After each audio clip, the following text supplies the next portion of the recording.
ঈদ যতক্ষণই আসছে জমে উঠছে কেনাকাটা। এই মুহূর্তে রাজধানীর বসুন্ধরা শপিং কমপ্লেক্সে আছেন সহকর্মী সাইফুল ইসলাম।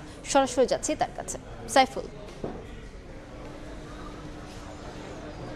ঈদের শপিং, বিশেষ করে ঈদের সময় যে আমেজ বা ঈদের যে আমেজটি সেটি কিন্তু পুরোটা কিন্তু এই শপিংয়ের উপরে নির্ভর করে। আমরা যতটুকু মার্কেটে এসে বুঝতে পেরেছি সকাল থেকে এই যে রাজধানীর বসুন্ধরা সিটি কমপ্লেক্সে যতটুকু এসে দেখতে পেয়েছি যে ক্রেতার উপস্থিতি কিন্তু যত সময় গড়াচ্ছে ততই কিন্তু বাড়ছে। এর পাশাপাশি আমরা দেখতে পেয়েছি যে বিশেষ করে শুরুতেই এখনও পর্যন্ত যে এই যে বাড়তি চাহিদা যেটি আছে সেটি কিন্তু ছোট বাচ্চাদের জামা কাপড় নিয়ে আছে।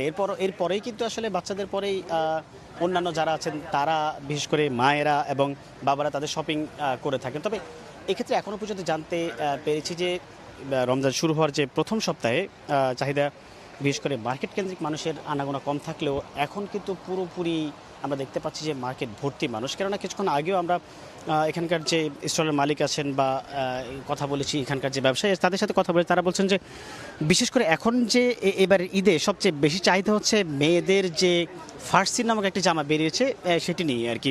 তবে এক্ষেত্রে একটু যদি বলি যে ক্রেতাদের একটু ভিন্ন কিন্তু মন্তব্য আমরা শুনতে পেয়েছি। কেননা বলছেন যে কিছুটা দামের তারতম্য এবারও ঘটেছে, গত বছর হয়েছে প্রায় বিভিন্ন জামা কেন্দ্রিক 2 থেকে 3 হাজার টাকাও কিন্তু বেশি বলা হচ্ছে। তবে এক্ষেত্রে একটু বলতে পারি যে এখন যে বসুন্ধরা সিটিতে যে ক্রেতাদের আনাগোনা, তার জন্য অধিক আনাগোনার অন্যতম কারণ হচ্ছে যে আসলে একটু ঠান্ডা যুক্ত হওয়াতে, বিশেষ করে শীতাতপ নিয়ন্ত্রিত হওয়ার কারণেই কিন্তু মানুষের আসলে আনাগোনা বেড়েছে। তবে এক্ষেত্রে এখানকার যে আগত লোকজন, এখানকার যে আগত লোকজন তারা বলছেন যে সব মিলিয়ে যদি ঈদের আমেজ এই মার্কেট কেন্দ্রিক আসলে কিন্তু ঈদের আমেজ যেটি সেটা কিন্তু বোঝা যায়।